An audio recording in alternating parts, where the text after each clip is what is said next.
Welcome to my December TBR. How wild is this? It's already December. We are gonna go through about 7,000 books that I want to read in the month of December. So let's just dive into it.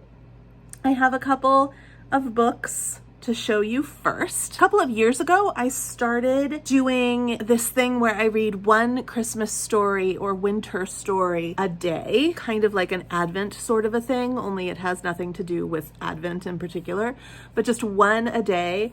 25 short stories in a row having to do with winter or Christmas. I read the last one on Christmas Day, and I'm gonna continue doing that. This year, I have 2 books that I will pull from. I have some short stories. I've marked some that I'm hoping to get to.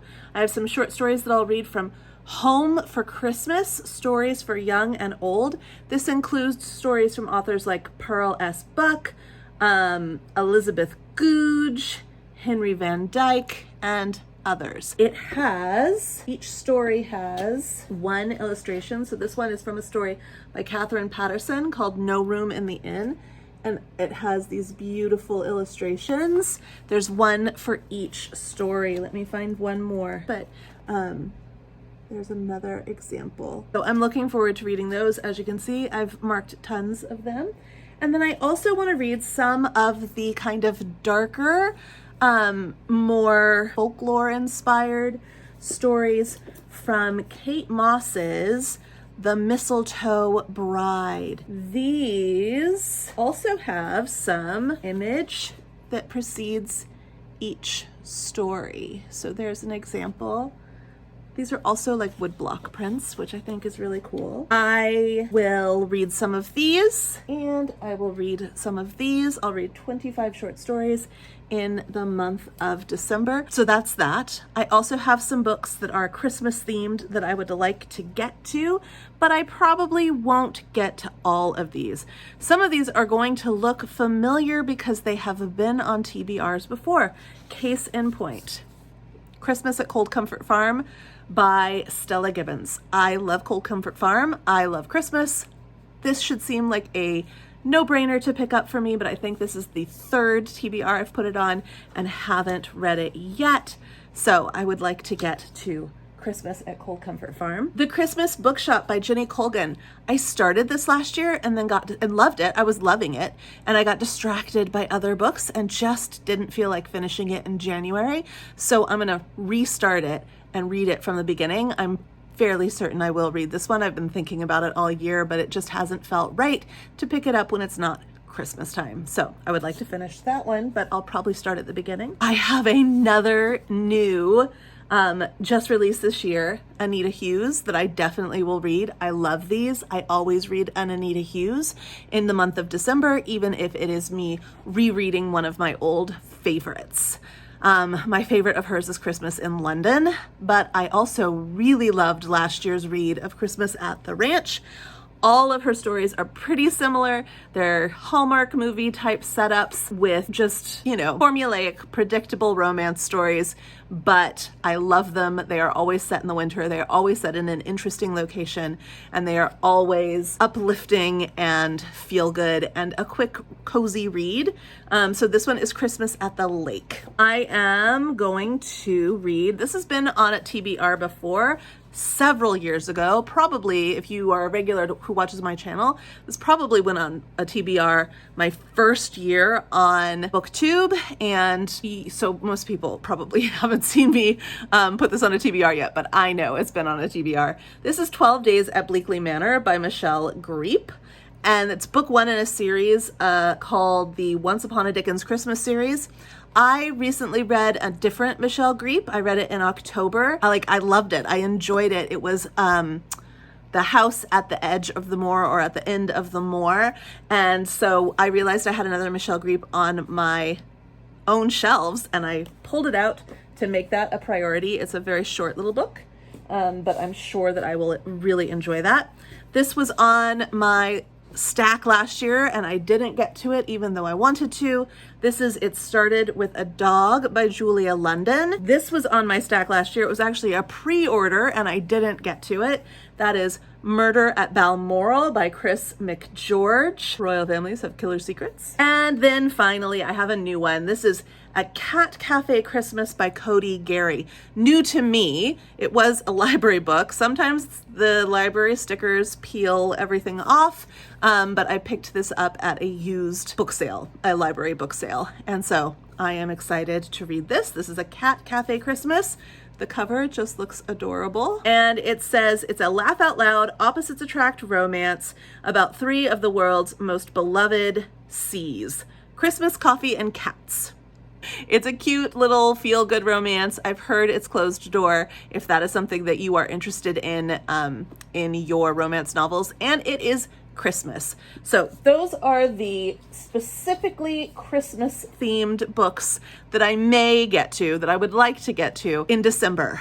I have a humongous stack of other books that I'm going to share with you right now. For one thing, I am going to read the last book in the Winter Street series. This is a reread for me. I've been rereading these since October. Nope, since September. And I'm finally hit the last one. I'm excited to reread these. This has been a great revisit. The first time I read these was in 2019, December, I think, of 2019. I stumbled upon the first, actually it's probably November. I stumbled upon the first one on audio from the Libby app. I was looking for Christmas books. It happened to be available. And so I just took it and listened to it and listened to the next one and the next one and the next one, all in succession as quickly as I could, and absolutely loved it. And this year I'm reading one a month. It's my first reread since 2019, and this year I'm reading one a month from September till December. So I'll finish up my time again with this family, and I'm looking forward to it. I actually don't remember how some of the stories end, which is really great. It's really great. I have my last 12 and 12 to read. I haven't mentioned a 12 and 12 in a couple of months, neither October nor November, because I couldn't get my hands on one of the books. One of the books was very hard to find here in the States, so I gave up. Unfortunately, I still have it on my list of books to look for, and if I ever spot it, I will grab it and I will read it.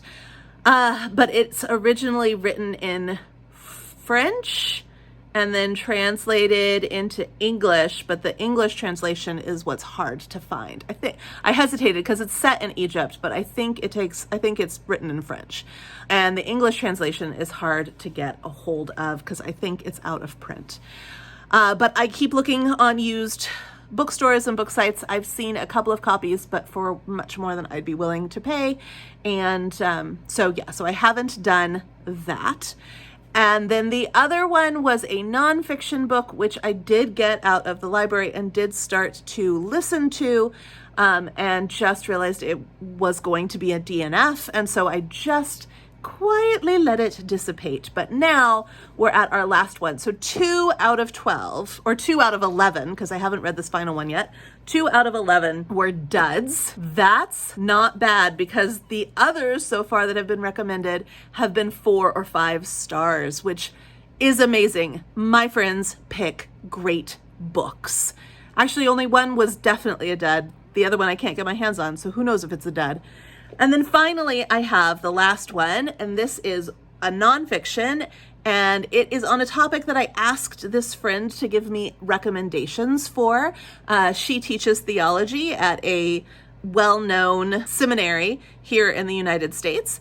I went to college with her, and she is absolutely amazing. She suggested several books for me, but then when I put out the 12 and 12 challenge, she specifically mentioned this one. It's not at my library, and it's not on audio, so I purchased a copy of it for myself before reading, but I have a feeling I'm going to really get a lot out of this.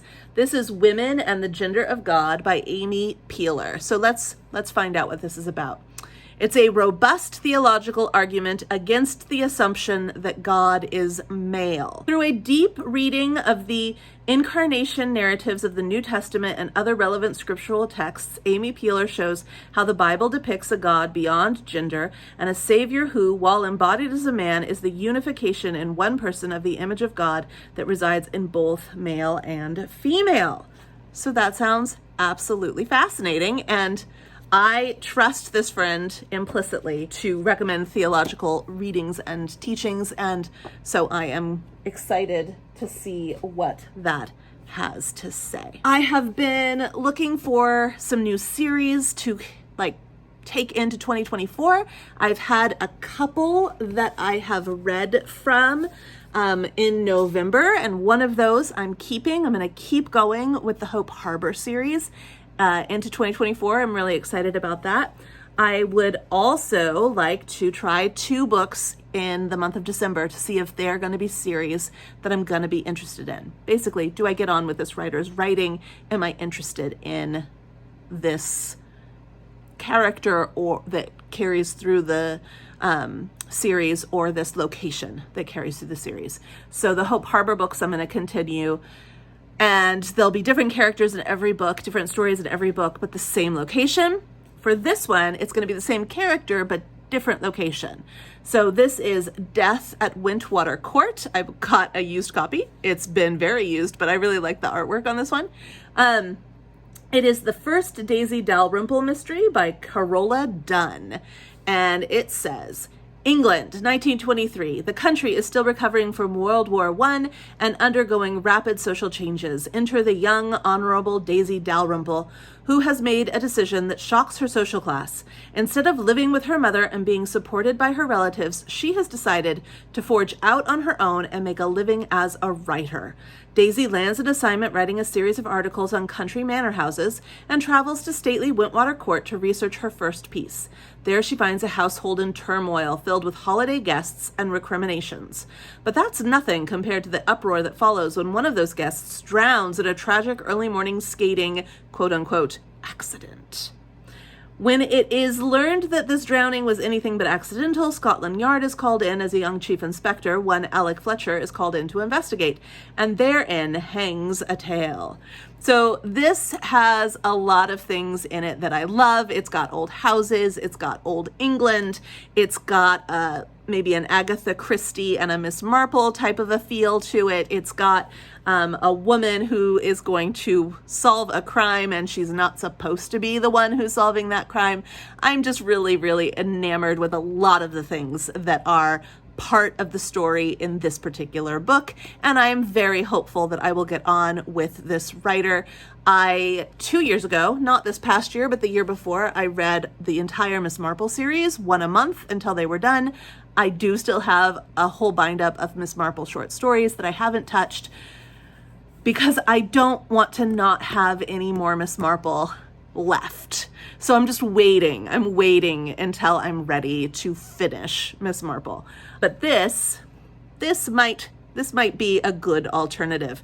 So we'll see, and hopefully I'll enjoy it. There are, I think, like 20 different books in this, maybe even more in this series. So hopefully I will love it. And then I have another kind of Hallmark type of feel-good romance series that all take place in one location, and that is Rayanne Thane. I know she's a very prolific author. I've never read anything by her, but that's Rayanne Thane, Snow Angel Cove. So I believe this is the first book in the Haven Point series, and it's obviously very Christmassy oriented. Most of her books seem to be very much set in Christmas or in summer.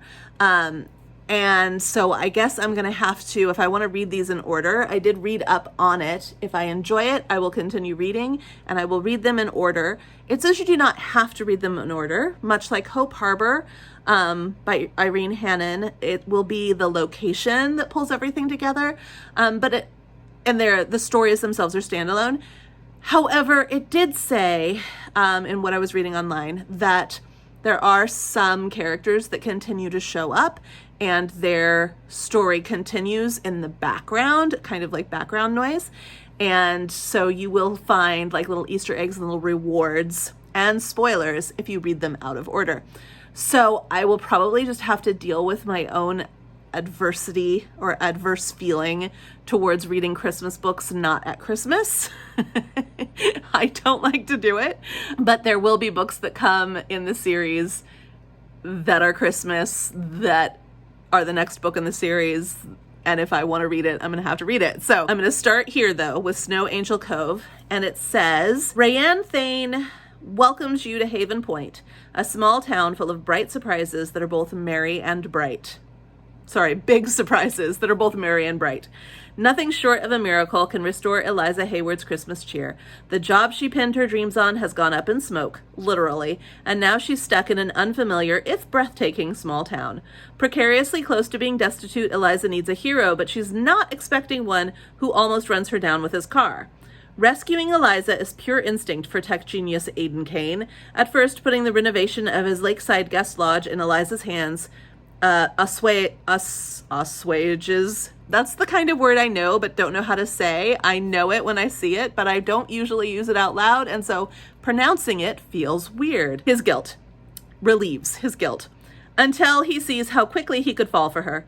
Having focused solely on his business for years, he never knew that his life was missing Eliza before, but now he's willing to risk his heart on a Yuletide romance that could lead to forever. So very Hallmark movie.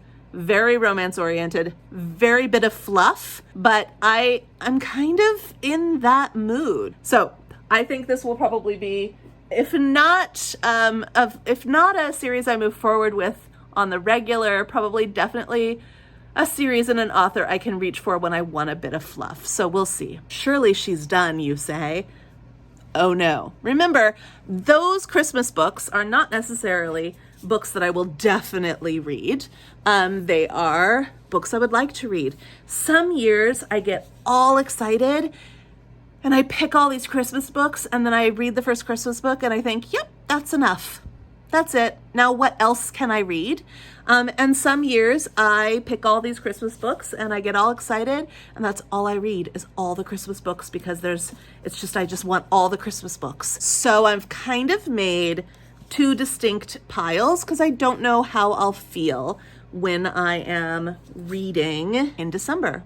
I just don't know. Will those Christmas books suffice, or will I need other things? I have a feeling I'm gonna need other things. I have a feeling that this year I'm going to want to read like light and then substantial. Light and then substantial.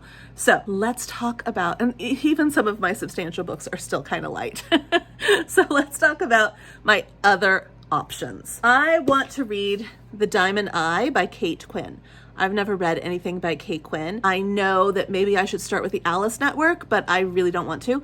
I really want to start here with The Diamond Eye. This says, most of you probably know what this is about. I'm coming to it very late. I have to sneeze. But for those that don't know what it's about, based on a true story, it says Rye and bookish history student Mila Pavlichenko organizes her life around her library. I still have to sneeze. Organizes her life around her library job and her young son, but Hitler's invasion of Russia sends her on a different path. Given a rifle and sent to join the fight, Mila must transform herself from studious girl to deadly sniper, a lethal hunter of Nazis known as Lady Death. When news of her 300th kill makes her a national heroine, Mila is torn from the battlefields of the Eastern Front and sent to America on a goodwill tour. Still reeling from war wounds and devastated by loss, Mila finds herself isolated and lonely in the glittering world of Washington, D.C., until an unexpected friendship with First Lady Eleanor Roosevelt and an even more unexpected connection with a silent fellow sniper offer the possibility of happiness. But when an old enemy from Mila's past joins forces with a deadly new foe lurking in the shadows, Lady Death finds herself battling her own demons and enemy bullets in the deadliest duel of her life. That sounds good. That sounds really good. The Diamond Eye by Kate Quinn. I have never read a book by this author. Never. And I'm hoping that I really, really love this, because they have millions of books. I think actually at this point, it's just a pen name and other people write the books. I'm not sure on that. If that's not the truth and you are a stan, please don't come at me. But this is Danielle Steele. Never read a book by Danielle Steele. But she's got several titles. Many titles do not interest me in the least, but she's got several titles that I do find very interesting. One of which is Beachum Hall. So I wanted to give it a try. I wanted to give her a try. This, I paid $3 for it. used library book. And I thought, I will give it a try. And if I love it, what have I got to lose? If I don't love it, free little library, here you go. Someone will. Obviously, she's well liked. She keeps being a #1 bestseller, keeps putting out books. This one says, Beachum Hall. Winona Farmington once dreamed of graduating from college, moving to New York City, and pursuing a career in publishing. Then real life got in the way when she left college and returned to her small Michigan hometown to care for her sick mother. Years later, stuck in a dead-end job and an unsatisfying relationship, Winnie has concluded that dreams were meant for others. She consoles herself with binge-watching the British television series that she loves, Beachum Hall, enthralled by the sumptuous period drama set on a great Norfolk estate in the 1920s. The rich upstairs-downstairs world, brilliantly brought to life by superb actors, is the ultimate in escapism. On the day Winnie is passed over for a long-overdue promotion, she is also betrayed by her boyfriend and her best friend. Heartbroken, she makes the first impulsive decision of her conventional life, which changes everything. She packs her bags and flies to England to see the town where Beachum Hall is filmed. The quaint B&B where she stays feels like home. The brother and sister who live in the castle where the show is filmed, rich in titles but poor in cash, are more like long-lost friends than British nobility, and the show itself, with its colorful company and behind-the-scenes affairs, is a drama all its own. Winnie's world comes alive on the set of the show. What happens next is the stuff of dreams, as Winnie takes the boldest leap of all. Beachum Hall reminds us to follow our dreams. You never know what magic will happen. So obviously, it's a little bit Hallmark, it's a little bit Lifetime movie. Sounds like a fun winter read to me. I may or may not get on with this author's writing. If I do have a list of other books with premises that sound promising to me. So I will give this a try. I am very much looking forward to this one and will definitely read this one. This is Kate Morton's Homecoming. I did a book outlet order specifically so I could get this hard copy cover of this gorgeous book. I've only ever read one Kate Morton, and I read it this year, but I enjoyed it and I really, really liked the sound of this premise. So let me just read it for you. It's also Christmassy. Adelaide Hills, Christmas Eve, 1959. At the end of a scorching hot day beside a creek on the grounds of a grand country house, a local man makes a terrible discovery. Police are called and the small town of Tambilla I don't know how you say it, becomes embroiled in one of the most baffling murder investigations in the history of South Australia. Many years later, and 1,000 miles away, Jess is a journalist in search of a story. Having lived and worked in London for nearly 2 decades, she now finds herself unemployed and struggling to make ends meet. A phone call summons her back to Sydney, where her beloved grandmother Nora, who raised Jess when her mother could not, has suffered a fall and is seriously ill in the hospital. At Nora's house, Jess discovers a true crime book chronicling a long-buried police case, the Turner family tragedy of 1959. It is only when Jess skims through its pages that she finds a shocking connection between her own family and this notorious event, a mystery that has never been satisfactorily resolved. An epic story that spans generations, Homecoming asks what we would do for those we love, how we protect the lies we tell, and what it means to come home. Above all, it is an intricate and spellbinding novel from one of the finest writers working today. Distinctive in Kate Morton's work, much like Fiona Davis, who I also love, is this dual timeline and this based in the same kinds of spaces. So Fiona Davis always sets her stories and builds her stories around a historic property in New York. Kate Morton always has stories that tie London or England and Australia together, and there are always dual timelines, and there's always some crime at the center of the story. And so I am very excited to read this. I'm very much looking forward to it. It's been on my to read in 2024. It's been on my to read in 2023 since 2022. So finally, I would like to read Viola Shipman's The Secret of Snow. This one, I picked it up in that Better World Books order, and it just kind of called to me when I saw it. The cover kind of called to me. So it says, when Sunny Dunes, a South Carolina meteorologist whose job is all sunshine and 72-degree days is replaced by a virtual meteorologist that will never age, gain weight, or renegotiate its contract. The only station willing to give the 50-year-old another shot is the very place Sunny's been avoiding since the day she left for college, her northern Michigan hometown. Sunny grudgingly returns to the long, cold, snowy winters of her childhood with the added humiliation of moving back in with her mother. Not quite an outsider, but no longer a local, Sunny finds her past blindsiding her everywhere. From the high school friend she ghosted, to the former journalism classmate and mortal frenemy, who's now her boss, to, most keenly, the death years ago of her younger sister, who loved the snow.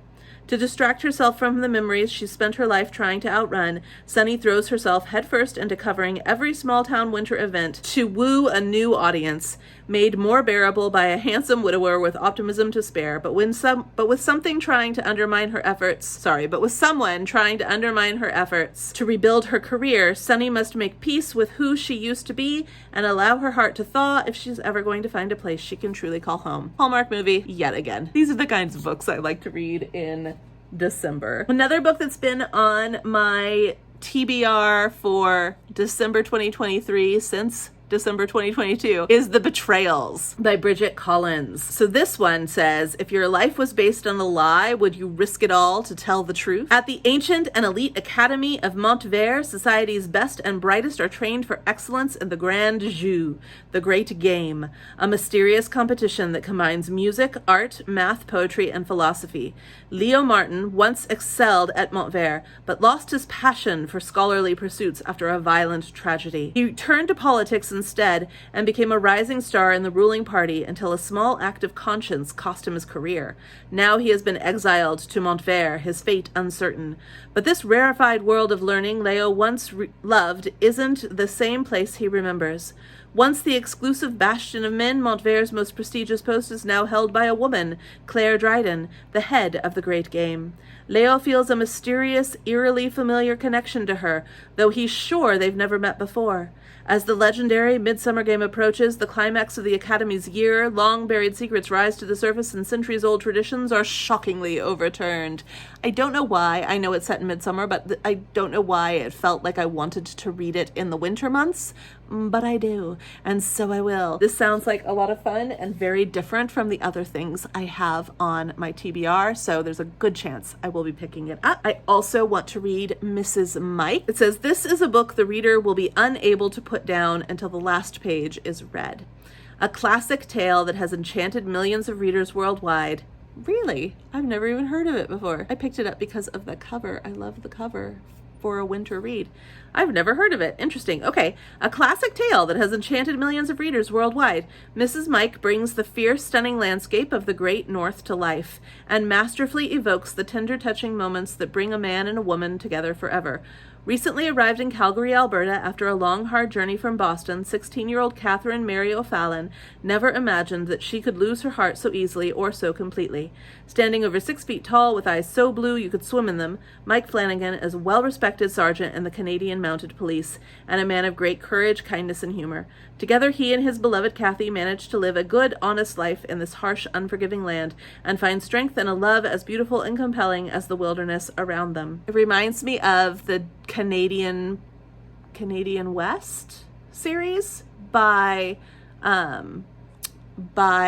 Janet Oak, which is now the Wind Calls the Heart TV series on Hallmark Channel, very loosely based on those books. But the Canadian, I think it's the Canadian West series, is that what it's called? It was my favorite. I liked it more when I was a kid than I liked her Love Come Softly series, although I liked the Love Come Softly series too.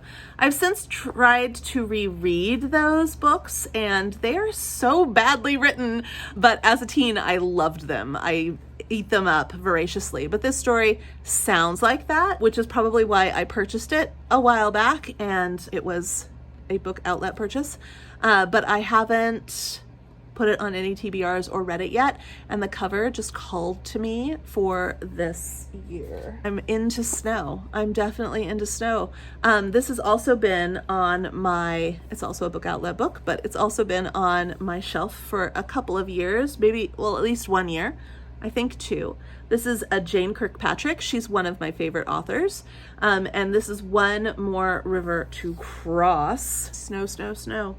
So this one says, adversity can squelch the human spirit, or it can help us discover strength we never knew we had.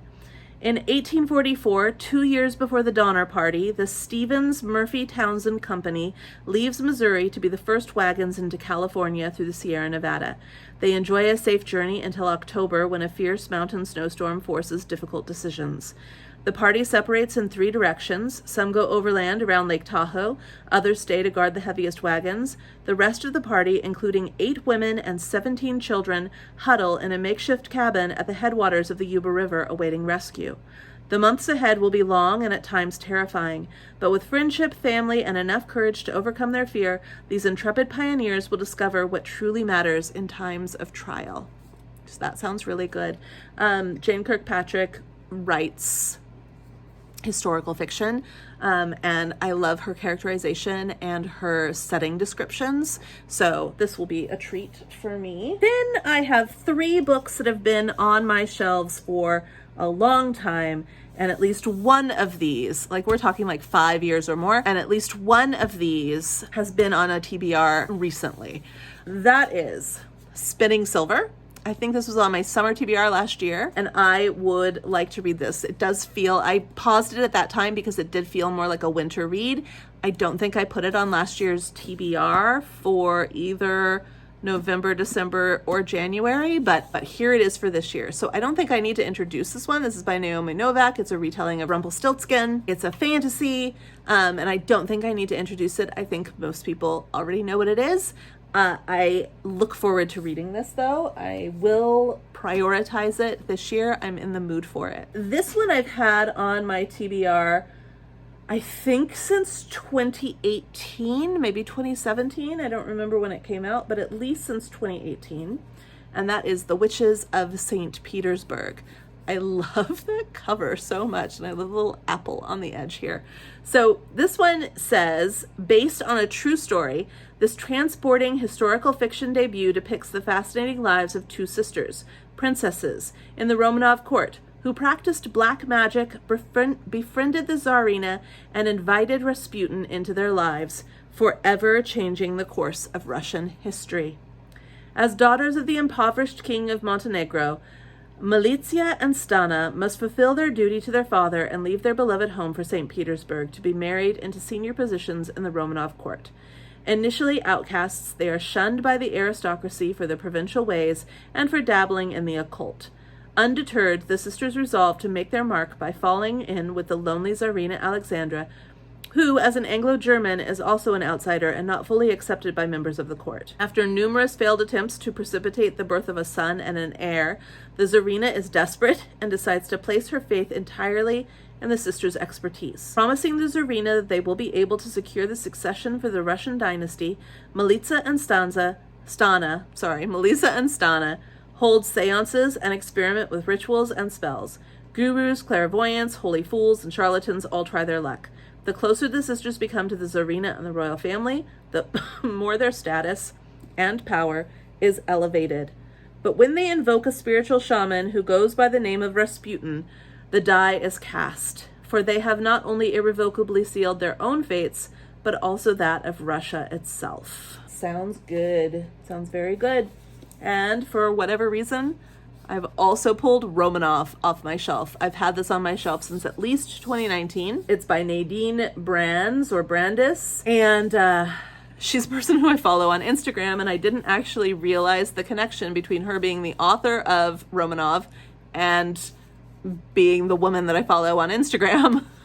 So here we go. And I've started reading this before, and I've gotten to page 9. That's how far I got in 2019. But a lot went down in 2019 when I first picked this up, so it doesn't surprise me that I haven't gotten back to it yet. So this is, the history books say I died.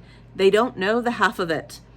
Anastasia Nastya Romanov was given a single mission: to smuggle an ancient spell into her suitcase on her way to exile in Siberia. It might be her family's only salvation, but the leader of the Bolshevik army is after them, and he's hunted Romanov before. Nastya's only chances of saving herself and her family are either to release the spell and deal with the consequences, or to enlist help from Zash, the handsome soldier who doesn't act like the average Bolshevik.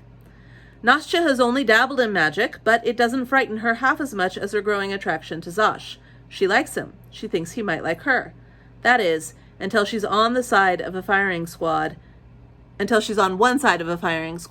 he is on the other. I do have one more book, and I'm not sure I'm going to read it. It's actually set in February, but I feel drawn to it. I really want to read it, and I actually got it specifically to read in December in that Better World Books haul. But as I look at it, I feel like I may want to wait until it's not very Christmassy and it's not very wintry. It's also the 5th book in a series, but I'm not going to read the whole series. I only want to read this one. And I've never actually read anything by this author, although I'm familiar with her movies.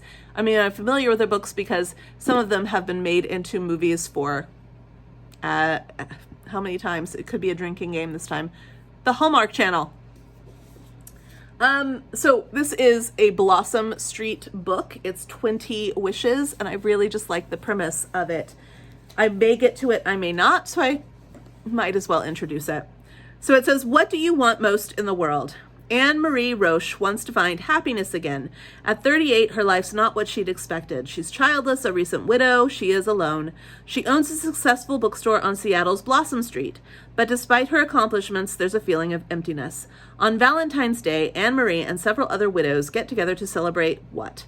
Hope, possibility, the future. They each begin a list of 20 wishes, things they always wanted to do but never did. Anne-Marie's list starts with, find one good thing about life. It includes learning to knit, doing good for someone else, falling in love again. She begins to act on her wishes, and when she volunteers at a local school, an 8-year-old girl named Ellen enters her life. Maybe centers as well. It's a relationship that becomes far more involved than Anne-Marie intended. It also becomes far more important than she ever imagined. As Ellen helps Anne-Marie complete her list of 20 wishes, they both learn that wishes can come true, but not necessarily in the way that you expect them. So it sounds like a standalone. It sounds like a lovely feel-good book. It sounds like something I really want to read. Every time I look at the cover, I think that's not right for December. And every time I read the synopsis, I think I need to read that book right now. So I don't know if I will or not. December. So many good books. There are so many good books to be read. I think I'll stop here. I've been blabbering for a long time. I think I'll stop here and say, let me know what you are planning on reading in December. What are some good holiday books that are pulling you in? If you don't celebrate Christmas, do you have some books that are around a holiday that you celebrate, or is there a holiday in your year that you really, really love reading books set in? Are you a seasonal reader? I am definitely a seasonal reader. Like, I want my fall books in the fall, I want my winter books in the winter, my summer books in the summer, and don't try to get me to read Christmas books any other time until next year because but yeah, let me know. Yeah, let me know. Is your tree up yet? It's not Thanksgiving yet here, and my tree is up. So let me know, how do you do the holidays? And pair reading. Are there any books on this list that you are interested in reading or have read? Is there any book that you think I should start with? Do you do any like traditional things, like read a short story every day until Christmas? Let me know how things are going in your reading world as we close out the year. I have some reading friends who are not on YouTube, who spend December just reading all the things they didn't get to, like things that were they intended to read or started and then set aside. So it's kind of like the leftovers month. That makes me sad. But is that how you do it? I don't know. Just let me know what goes on in your reading world in December. Let's go read.